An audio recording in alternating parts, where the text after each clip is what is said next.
everyone, thanks very much for clicking and watching this video. For those of you that don't recognize me or already know me, I'm Jules Kendrick. I am the Chief Growth Officer for TAG, the Trustworthy Accountability Group.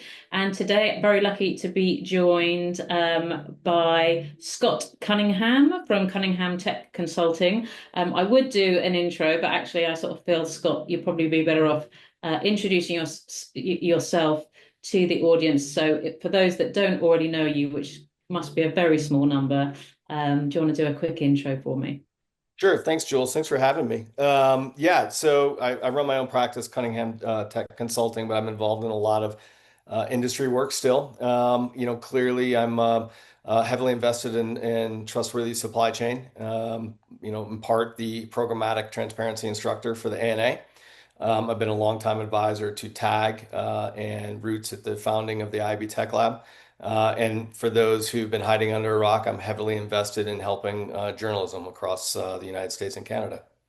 Brilliant. So yes, thank you very much for joining us today. And the reason that you're here is because, as you say, you've worked with TAG for a very long time. You've always been involved with the research that we've done, specifically in ad fraud, and we've been doing that in Europe for 6 years, in the US for even longer, probably about 8 years. Um, and this year, we've done a whole new type of report for the industry, reflecting the one that we did for the first time in the US last year, so the ad fraud savings report. But before we kind of jump into that, I thought it'd be useful for us to kind of set the scene a little bit around the industry discussions that we're seeing and consistently see around ad fraud, where often we sort of see new reports coming out in the trade press claiming that we should kind of be in this kind of state of panic around the ad fraud situation across our ecosystem. So I thought it'd be useful to start off with looking at setting the scene of what we actually mean when TAG is talking about ad fraud, and the work that we've been doing to fight that, as I mentioned, over the last 6 years in Europe. So I kind of guess my first question to you would be, can you describe to everyone what we mean kind of in simple terms when we're talking about ad fraud? So kind of describing IVT and ad fraud. Yeah, it's always good to kind of come back to the basics on this. First things first, when you're fighting global ad fraud, there is no 100% foolproof solution out there. There never will be. This is why these programs exist, right? Our goal has always been to strive for 100% protection. It's not realistic. So when we see reports out there and other folks, that make some claims, we have to look at it with a skeptical eye for those of us who've been putting the rigor in place for a number of years. But that doesn't mean that there are not unprotected areas. So what I mean by that is, what are some of the basics? Look, when it comes to ad fraud, it's kind of like paying for a billboard that's intentionally hidden in a garage, right? You're spending money to reach customers, but no real people have ever seen your ad, right? The intent there crosses that line into ad fraud. Where it gets a little technical in our acronym jargon out there is IVT, invalid traffic. Now, invalid traffic is kind of the umbrella that encompasses intent of ad fraud and then non-intentional things like such as servers that render your campaign ads. Okay. So invalid traffic at its basic level is essentially taking an advertisement and then making it available for an impression at that point. What it really means is no human had ever seen that either, right? It's different than ad fraud because it can mean that there's certain elements out there that do invoke that campaign impression, right? The clear distinction here is you shouldn't be paying for either. Yeah, such a good point. Like that, there's always going to be invalid traffic. What we're trying to ensure is that it's not monetized, that brands are not wasting their marketing budgets on exactly like you say, the billboard in the garage that never gets seen. So obviously, when we're looking at the ad supply chain, can you sort of talk to me a little bit around kind of at that kind of high level? That where we talk about like where you measure matters and that kind of the difference when we talk about what is a tag protected channel versus an unprotected channel, so we can understand the difference between the two. Yeah, so when you think, and this is in the report, and we have a good graphic in there that describes where you measure matters. And this is really important because if you are an advertiser and your campaign is teed up in your ad server and sent to your programmatic partner, you are pretty far upstream so far. And you're tagging that campaign with an measurement vendor, right? That measurement vendor then travels with your campaign as it goes through the supply chain. And then eventually it hits a publisher's website, and ET might phone home, but ET might not know where it's at, right? But because you tagged so far upstream. And because of that, your ad fraud rates or your IVT rates might look lower because of the way the supply chain is built. Now, if we measure it, the closest impact to the publisher, the ad server or in programmatic land, the SSP, what we're going to observe is higher IVT rates. So if we think of 10% IVT rate down at the pub level, and that's where we measure that first point of infraction versus tagging your campaign further upstream, those rates might look a lot smaller. Now, when we talk about protected versus unprotected, tags protected channels means that the companies who are certified have gone through a rigorous process, and therefore that supply path has been certified at multiple hops. In some cases, your agency has just been certified, but we consider that a protected channel or protected pathway. An unprotected channel for measurement purposes is when we work with the MRC accredited verification vendors, principally Integral Ad Science, Double Verify, and Pixelate, part of our report, great partners. Um, what that means is they're able to observe a measurement pathway that is largely unprotected. Two Mhm. or three, four times a week, they see big spikes. There's been no filtration there. And that's what we mean by the IVT rate or that high ad fraud rate of an unprotected channel. But I think one of we've worked with MRC at TAG for a very long time. It's very important for the industry that we collaborate. And it was interesting to see recently MRC actually coming out with sort of a statement to really sort of make sure that the industry understands pre-bid filter versus post-bid filter on IVT. And I think it'd be worth us maybe spending a minute on that to kind of talk about that and the importance of understanding the difference and what that means for ad fraud. Yeah, yeah, no, absolutely. And I applaud the MRC coming out with a very detailed description of pre-bid versus post-bid and their stance on it because it really is important when you are a media buyer or a marketer and you're paying for a service. So, what does pre-bid filter means? Well, it's pre-bid. It means that when the ad request is coming from a publisher, okay, a pre-bid means that it recognizes that IP address, that user, that publisher, and it's going to determine whether or not it wants to bid. And it might block because it has a history that suggests that that might be IVT or a history that suggests that's ad fraud. So it's going to give as a client and a marketer and investor a quality assurance that my campaign isn't going to be bid on those things. Mhm. Okay. Post bid filter would be okay, my campaign on behalf of my DSP or my media buyer bid on this. And it turns out in the post campaign analytics that it was determined that there's a small percent that went to IVT or even ad fraud. And what post bid filtering means is that of that small percent that your campaign may have traveled into IVT land or ad fraud land, is that percent you will not get charged. So it's filtering out those impressions so that you're not charged against those.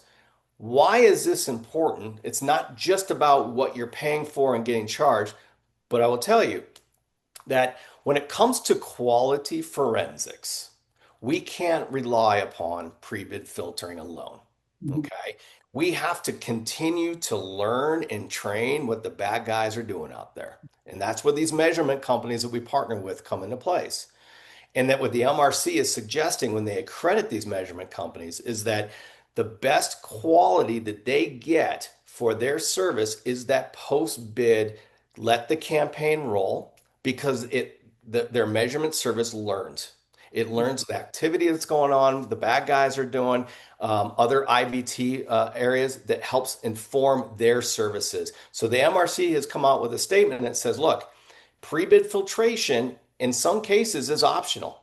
Post-bid is not because the quality we get out of learning and measurement world comes from when the campaign's delivered. As a marketer and a media investment buyer, rest assured, you will not be charged for your campaign being delivered in those areas, right? That's part of the MRC accreditation. But it is really important that we let those campaigns go through because we need to make sure that we're staying one step ahead of the bad guys. Yeah, I think it's such a good point. And to our earlier point about what we're trying to ensure is that IVT is not monetized. And that if it's very hard to capture it all to get to 0%, but when it's there, we ensure that the brands are not the industry is, ensuring that the brands are not paying for it. And I think as well, when we look at sort of criminal activity, the problem that you can have with pre-bid filtering is that actually is alerting them to how they are being blocked and gives them that kind of intelligence to circumvent those blocks. So actually, that's why it's so important to look at the post-bid filtering. And I think that's very important when we're looking at, any reports and research that come out of the industry, that there's a strong understanding of that. I do also need to just of our partners. We obviously mentioned IAS, Pixelate, and Double Verify, but also Moat, where it was our fourth partner. So it's great being able to work across all four of those. I think one of the things is we've sort of talked about the fact that it's very hard to have no IVT whatsoever. And obviously the aim here is around ensuring it's not monetized. But a question here, which might sound a bit simple, but is it okay sometimes for impressions to be delivered in small amounts to IVT? Yeah, and this is a great follow-up to that because the short answer and what we kind of discussed there was yes, and it's partly because of what you had described as pre-bid blocking. The bad guys can learn from that. We need to make sure that small amount of impressions are being transacted. Again, you're not paying for it, but again, our systems and our policies are better for it. Yeah, absolutely. I think it's a good point. So, I mentioned earlier the fact that obviously we've been doing our fraud benchmark studies at TAG for that last, well, in Europe for 6 consecutive years. And I think, I mentioned at the beginning that sometimes there's this kind of very negative rhetoric around the problem that we have with ad fraud. And actually, when we look at the research, we've been keeping, through tag certified channels, fraud at less than 1%, for 6 consecutive years. So that's been building. And also over that time, one of the great things we've seen is the huge growth in the number of page impressions we've been able to do this research on, because it's shown we've been able to access that data because of the growth of the tag standards in Europe, which has been great to see. But that kind of, I think it's incredibly significant, that kind of holding below 1% for such a long time. So can you talk a little bit about that before we actually go into the sort of ad savings side of the report?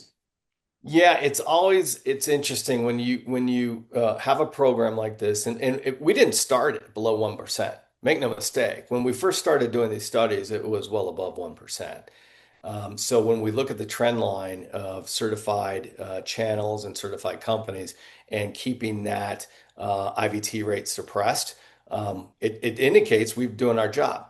But it's always interesting, because sometimes in a marketplace like this, we lose sight of, well, how much are we doing our job? If we stop doing our job, what would that look like? And actually, that was the intent of the US Fraud Savings Report and this report here. Because what we do is we go into, all right, well, let's estimate if we took our eye off the ball, Yeah. what would that look like? And I think what we'll find here is it demonstrates that, wow, that 1% is, yes, we should obviously want to pat ourselves on the back for creating well-lit pathways. At the same time, it also means that we still have a lot of work to do and we can't take our eye off the ball. Yeah, I think that that's such a good point. I often talk about this with I've worked in advertising for a very long time, and I think we can sometimes chase after the new shiny thing and kind of say, "Oh, well, we've done that, haven't we? Haven't we done fraud? We've got the standards. We're keeping it below 1%. We need to look at something else." And obviously, we iterate so fast as an industry. There's always something new to focus on. So I think it's a great point to call out that the kind of the work is never done. It is we consistently need to um, be vigilant, and we know that criminal activity is consistently trying to attack the digital ad industry because of the size of it, sort of revenue wise and economically. And yeah, to your point, that the reason that we moved into doing actually looking at ad savings was kind of feedback from the industry. It's like, well, actually, how much money are we saving versus how much money are we still losing? Because ultimately, that's what marketers want to understand is, what is my ROI here? What am I putting at risk? And I think that's really what this ad report that we're about to release is going to show the industry. So I guess if we sort of dive in a bit to the actual report, and can you kind of talk me through Mhm. at a relatively high level the kind of key findings on the savings report that we've seen? Yeah, so it's interesting when we want to talk about savings and we want to talk about, how much we would have lost versus how much we currently are losing. We need to understand the total market when it comes to monetization of advertising. And so in Europe, I took, because all of our impression data for tag and what the current data set of our last benchmark was really 2023 when we released the 2024 report. I was looking around for the top line revenue for market spend, and the IB Europe and IB US have always done a good job of telling the market this is how much investment in media revenue and spend is actually occurring. And so with the IB Europe ADX report from 2024, but with the 2023 data, it indicated that 48.3 billion euro was transacted for display and video in Europe. And display and video is important for us to key in on because all of the benchmark data that we've always observed for tag certifications has been display and video. Yes, there's search and there's other types of ad formats, but the billions of impressions that we do monitor on those benchmarks comes from display and video. So it was important to align what the revenue and investments look like. So in the report, we talk about 48.3 billion is a gross number of investment for display and video. And that includes open internet companies, publishers, social channels as well. Okay. So when we then think about that revenue number and we say, all right, well, if we did nothing, and again, I go back to the where you measure matters, what does the IVT rate look like with the support of those verification vendors? Again, Pixelate, Integral Ad Science, Double Verify, and Moat. We use Moat data before it shut down. It was still MRC accredited data, so we still have access to all of that. The average, the blended average against the unfiltered IVT rates of what each one of those companies contributed was 10.36%. Okay. So if we take that 10.36% IVT rate against the 48.3 billion, we did nothing, we would lose approximately 5 billion euro annually to IVT. Now, when we say 10.36% of 5 billion, honestly, there are a lot of people out there that think it's higher. This is a conservative estimate. Okay. But this is why we work with those MRC accredited vendors and we blend their results together. Yes. Would somebody suggest that, oh, it's 20 to 30%? Maybe, depending on where you measure matters. Are they MRC accredited? But we want to make sure that we are taking the best approach possible and a conservative approach against this because we don't want to make claims that we're saving all kinds of money out there. We want to say, look, this is a sound estimate around how much we're losing. That's where those two numbers come from. Okay, wow. sometimes it's hard to sort of to get your head around just the size of the European market alone, Yeah. that 48 billion euros, but also that's great to get an idea of what would happen if we did nothing, and then the kind of it's a good starting point. You just use that the 10.36%, which you're saying equates to about sort of 5 billion euros. What does that actually mean? That loss to the market, what does that mean? Yeah, again, so if we took that 48.3 billion and we applied the unfiltered IVT rate supplied by those MRC partners of ours, accredited partners of ours, it comes out to 5 billion if we didn't do anything. Now, if we think about it, we did nothing overall. We never did anything. I mean, you can make an argument we wouldn't have a marketplace, right? That's why it's a conservative number. But that number 5 billion is representative of, okay, this is why we shouldn't take our eye off the ball because this is how bad the market could get if we didn't have the rigor in place against certifications in the marketplace. That's the number 5 billion that, frankly, candidly, we should be a little scared of. Yeah, absolutely. And to your point, um, if we did nothing, or if we reverted back to doing nothing, would we even have an industry? Would we even and we know how much the digital ad industry fuels the economy. So in Europe and globally. So I think it's a very valid point. So Scott, who actually suffers the most from this huge loss to IVT?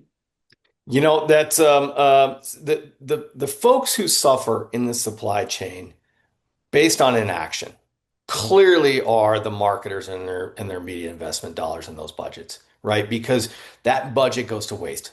Period. Full stop. The secondary group that does lose out are legitimate publishers because those media investment dollars that they crave and want and need for their own sustainability are going to potential fraudulent activity, and legitimate publishers need those investment dollars. So first things first, it's the media investment buyer, those marketer, and those budgets, and then the legitimate publishers out there who need those budgets. So to sort of like flip that and start to look at the sort of more positive side, obviously we have been doing something. There's been a lot of work into trying to reduce IVT. So can you talk a little bit around the findings where we see where we're actually doing some good work that Yeah. came. Yeah. So what we did was, in order to understand of that 48.3 billion euro, how much of that can we reasonably validate that is tag certified? And tag certification is robust, it's detailed, it uses MRC accredited vendors, it has a lot more check boxes to check for ad tech companies outside of just MRC accredited vendors. And so that rigor, when applied to that 48.3 billion, we would want to know, okay, well, that's pretty close to how much we are actually saving and or losing. But, well, how much of the market's tag certified? And that's a pretty easy way for us to describe of that 48.3 billion because we can take a look at the companies that are certified in Europe, from the agency holding companies to the DSPs to the large social platforms. Okay. We take a look at those companies and we say, all right, well, those companies encompass how much percent of the investment of that 48.3 billion in the market? Well, we can say that with reasonable assurance and candidly a very conservative estimate that the amount of tag certified revenue is roughly 76%, a little over 75%. And how do we arrive at that? Well, if you think about the agency holding companies, you think about the social platforms, it's not about who's certified, it's about who's not. And in the US market, what we discovered was all the agency holding companies were certified. That the top 10 revenue companies out there covered such a substantial amount of the market that an overwhelming majority of them were certified. That wasn't necessarily the case in Europe. We found that Of the tag certified companies, there were a few holding companies, agency holding companies that were not certified. We also found that there were some gaps in the social media companies. Okay. And so what I did was I took a look at the estimations out there of how much market spend those individual companies take up, who are certified and not. And that's how I arrived at the 76%. Now, it's likely that that's a low number. It's likely that there are more companies out there, there's more revenue that candidly and technically is protected, but I can't validate that. So I Yeah. want to be very conservative and saying, look, it's probably around 75, and I landed on 76% because of that. Is it higher than that is protected? It could be, but I can't substantiate that because we do have gaps in certification. So with that 76%, I can then reasonably say that 36.8 billion of the 48.3 billion euro in 2023 was transacted in a protected channel. Okay. Why is that important? Well, of that 36.8 billion, I don't have to apply that 10.36% IVT rate. I apply the weighted average of tag protected channels at 1%. So that 1% IVT rate, when it comes to the 36.8 billion euro that we observed in protected channels in 2023, means that our total loss was 368 million euro, not billion, million. That, while is a big number, is actually quite a bit less than the amount of that 5 billion, for example, that we might have lost overall by Yeah. not doing anything.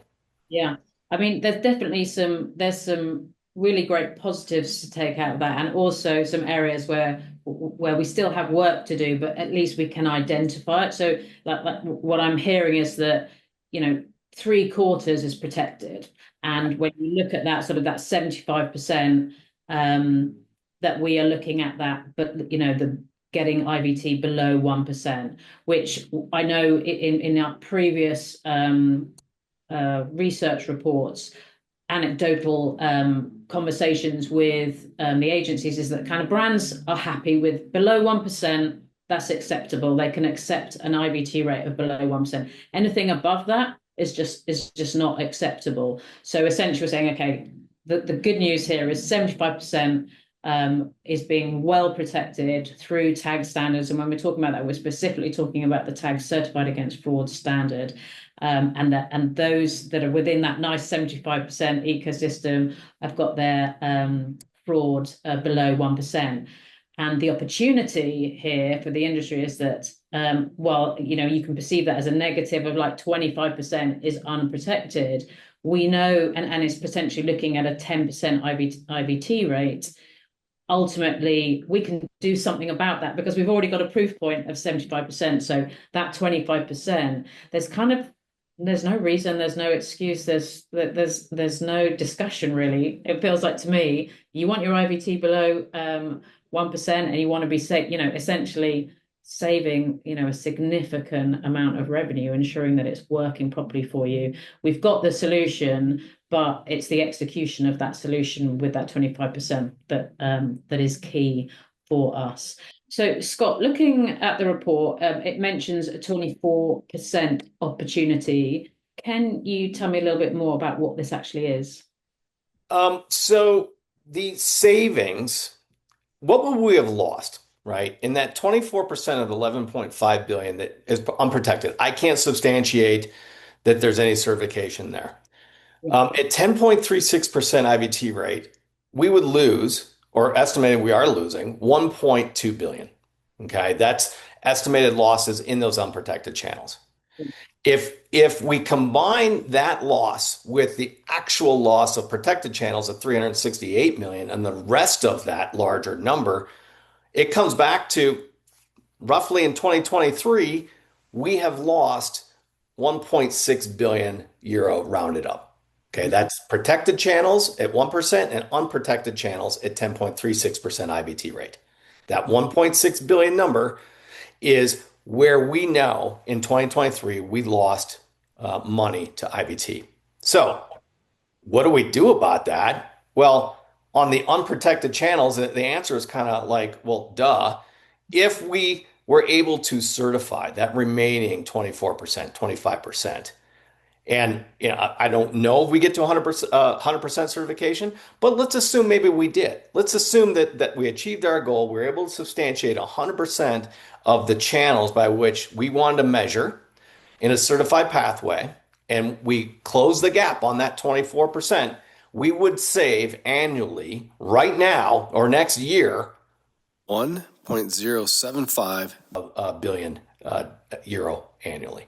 That's a substantial amount of savings that's just sitting there waiting to be had.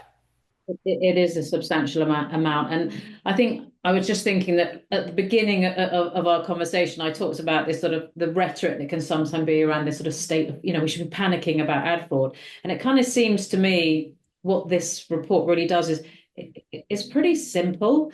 Like we laid out in this report is the opportunity ultimately, which is this 25%. This is where we can really make a difference. And we already have a solution which is already proven out in the 75%. And so I guess that's really the call to action from this report, really, based on, sort of everything that you've said, is why would marketers buy channels that are unprotected? Why would they risk their precious marketing budget and use these channels that are unprotected? So certainly from my point of view, and Tag's point of view, is the solution is already there. It's been proven out in the last 6 years of research, and now it's actually got a monetary value on it. And I guess my experience as well of working at Tag for the last 4 years and in this sort of side of the industry for the last 6 years is really to enforce change. There has to be triggers, and those triggers really sort of sit with the brands and the marketers actually asking those questions like, am I buying, is my revenue, is my budget flowing through tag protected channels? Because I can see from this report, if it's not, I'm losing a significant sum of money. So certainly, I know it's harder for you to ask marketers, and it's probably more it sits with me. But that kind of that asking that question, first of all, I guess that would be my ask of any CMOs watching this, brand managers, looking at your budget and working with your agency to ensure that when you're buying, you are buying tag certified against fraud. And not outside of those in those unprotected channels, but also a call out to those who know they're sitting in the 25%, to anyone across the supply chain, to come and talk to Tag, get Yeah, certified. in in my closing thoughts on this, I have some summary there at the end of the report that says, where do we go from here? And I think you nailed part of it. Let me elaborate a little bit in that, tag certification references a lot of different industry bodies of work, principally the Media Ratings Council, and then also in addition to that, the IB Tech Lab. And the IB Tech Lab also has seller defined pathways. It also has ads.cert, and obviously the tag certification. The only way these things get adopted is if the enforcement from the media buyer and the marketer puts their thumb on the scale and says, I'm only going to buy when I can validate that these are in place. And the companies I'm working with have owned up to it. What we've seen in this report is I can't validate some of the agency holding companies' certifications and usage of these tools in Europe, and I can't validate some of the larger DSPs. This is where that 24-25% gap is. But to your point, Jules, it requires those with the money to put their thumb on the scale. Completely agree. And I think that would definitely be our big ask. We talk very much about, where you measure matters. And also it's like, know your partners, know who you're working with, know that they have all the requirements, and that there are many safety nets that we talk about. And one of the tools in your toolkit would be ensuring that you're working with Tag certified against fraud.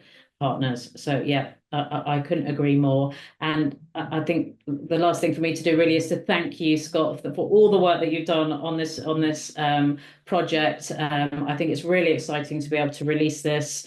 I think for those that have been watching today, you can access the report on the TAG website, tagtoday.net. But yeah, thank you very much, Scott. It's been great to chat to you today. And thank you to those who took the time to watch.